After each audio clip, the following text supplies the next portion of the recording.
সন্ধ্যায় আমি তখন থুরাংলা পাস থেকে থুরাংলা হাই ক্যাম্পের দিকে ফিরতেছিলাম। মেঘে চারপাশ একদম ঢাকাই ছিল, ঘন কুয়াশার মতো। তখন আমার সামনে একদল হরিণ পড়লো, ওরা ঘাস খাচ্ছিল। আমি তো হরিণ দেখে একদম অবাক, কিন্তু হরিণ ওরা আমাকে খেয়ালই করলো না একেবারে। তখন হঠাৎ মাথায় চিন্তা আসলো, যেহেতু হরিণ আছে, আহ বাঘও থাকতে পারে। পরে নেটে সার্চ করে জানলাম যে হ্যাঁ, এই দিকটাতে স্নো লেপার্ডও থাকে।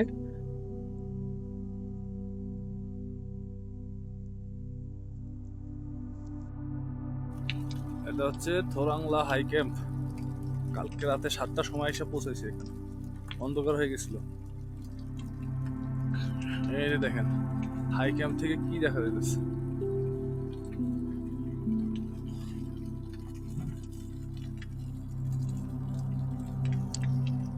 কালকে রাতে এখান থেকে পানি খেয়েছি, পানি নেই নাই।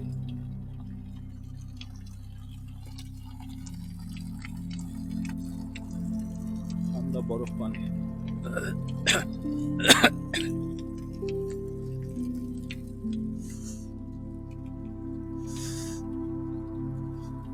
থোরাংলা ক্যাম্পের সব হোটেল।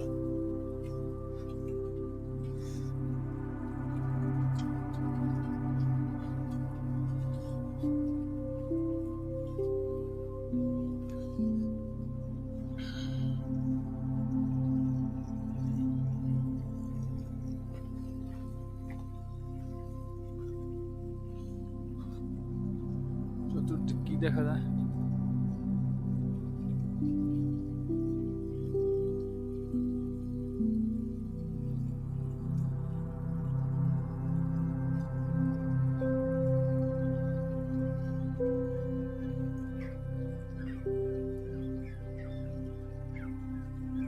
না, শীতের কাপড়ে কাজ হইতেছে না, মনে হইতেছে আরো কাপড় পরতে হবে, অনেক ঠান্ডা।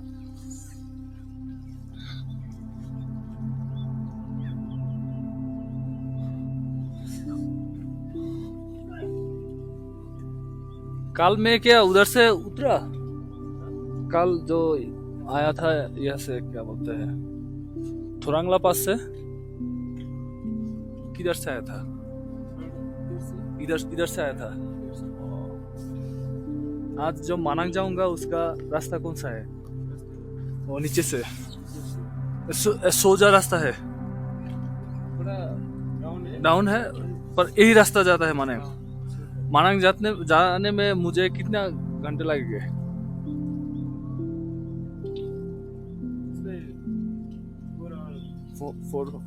6-7 आवर धर लेता हूँ, इतना नहीं लगेगा। ओके। रास्ते तो सिर्फ डाउन की तरफ ही है। मेरे पास बादाम है, आप लोग रख लेना। हाँ, काजू है, किस पेस्ता है। मैंने नहीं खाया, लेकर आया था कि रास्ते में खाऊंगा। नहीं खाया, रह गया इधर ही। हाँ हाँ हाँ, आप लोगों के लिए रख दूंगा, आप लोग खा लेना। अनेक सुंदर। इधर तो जब सीजन होता है तब तो टूरिस्ट से भरपूर रहता है, भरपूर रहता है। अभी तो सीजन नहीं है, ऑफ सीजन है, टूरिस्ट उतना ज्यादा ज्यादा नहीं आता है। 2-4 दिन में होता है। हाँ। कल मैं देखा कितना, 3-4,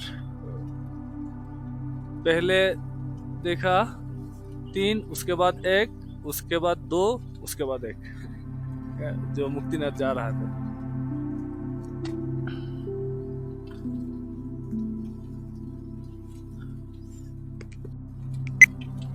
যে মাথায় দিয়ে রাখছি আমার ভাতিজার টুপি। এই টুপিটা কালকে আমার বাঁচাইছে, এই টুপি না থাকলে কালকে শেষা ছিলাম। যেই বাতাস আসছিল, ঠান্ডা, এত ঠান্ডা বাতাস, আর বাতাসের মাঝে বৃষ্টি, মনে হয় যে মোটর সাইকেলে বৃষ্টি হইতেছে, এত জোরে জোরে বৃষ্টি পড়তেছিল। কোন রকম আইসা এখানে পৌঁছেছিলাম।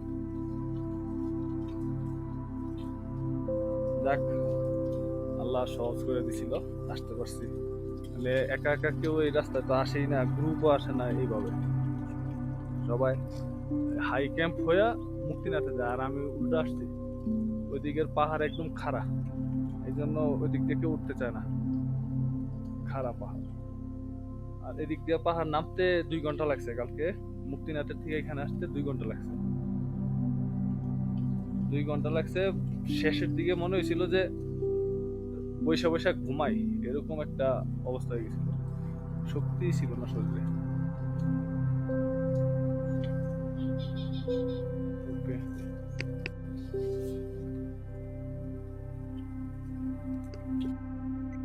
অনেক টুরিস্ট মানুষ এসে গেছে। বৃষ্টি, সারা রাত বৃষ্টি হয়, বৃষ্টি। সকালে একটু আরামে আরামে বের হওয়া যায়,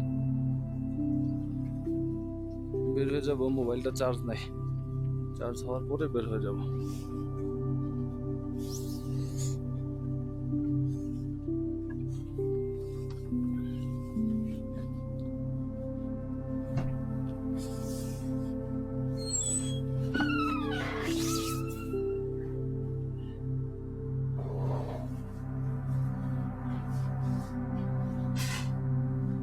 এখানে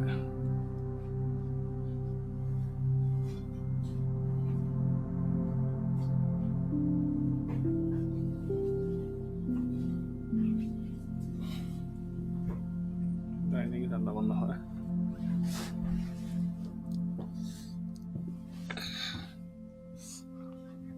এই যে ঢুকতেই আমাদের শাহাদাত ভাইয়ের স্টিকার।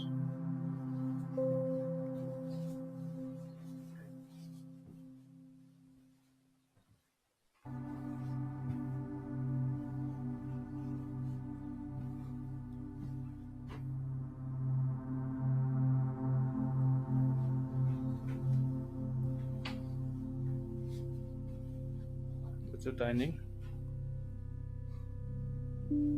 এখান দিয়ে নিচে নামবো, নামে চলে যাবো।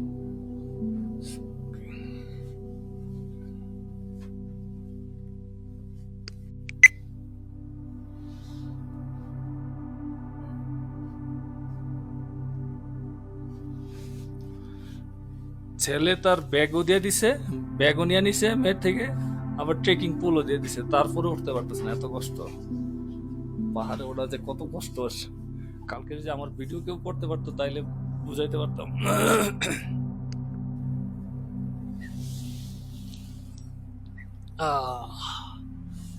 এই যে ইলেকট্রিক পোল গুলা দেখতেছেন, এইগুলা যে উপরে হচ্ছে তুরাংলা হাই ক্যাম্প।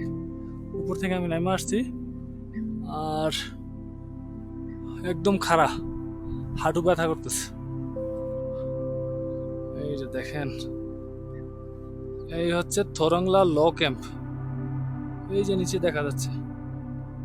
আর আমাকে নিচে নামতে হবে, নেমে ব্রিজ দিয়ে পাহাড়ের ওই পারে যেতে হবে, গিয়ে এই যে দাগ দেখতেছেন রাস্তা, এই রাস্তা বেয়ে বেয়ে বেয়ে বেয়ে যেতে হবে।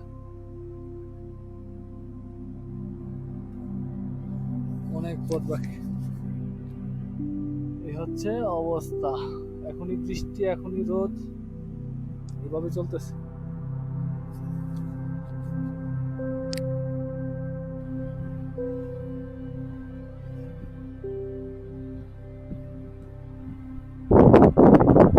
ওই যে দেখেন ঘোড়া ঘাস খাইতেছে, কত উপরে ওইটা।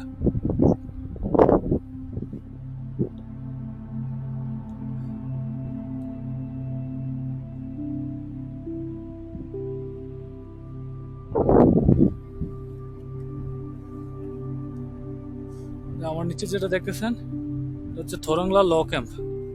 থোরাংলা হাই ক্যাম্পের থেকে এখানে নামতে নামতে আমার প্রায় 40 মিনিট লেগে গেছে, এত উঁচা পাহাড়। এই যে ল ক্যাম্পের এখান দিয়া ওই যে ব্রিজটা দিয়া ওই পারে যায়, ওই যে ওইভাবে যাবো। আবার কখন বৃষ্টি শুরু হয়, কোনো বৃষ্টির কোনো আগামাথা নেই। এই বৃষ্টি শুরু হয়ে যায়, এই কুয়াশা আসতে আসতে থাকে, মেঘ আসতে থাকে, এই যে রোদ আসতে থাকে, এই হইতেছে অবস্থা। Unpredictable weather.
আহ, অশেষ শুকরিয়া আল্লাহ এখনো সুস্থ রাখছেন। এই এত জার্নি, এত বিপদের মাঝে আল্লাহ সুস্থ রাখছে, এটাই বলতে হবে। দেখেন, মেঘে ঢাকা।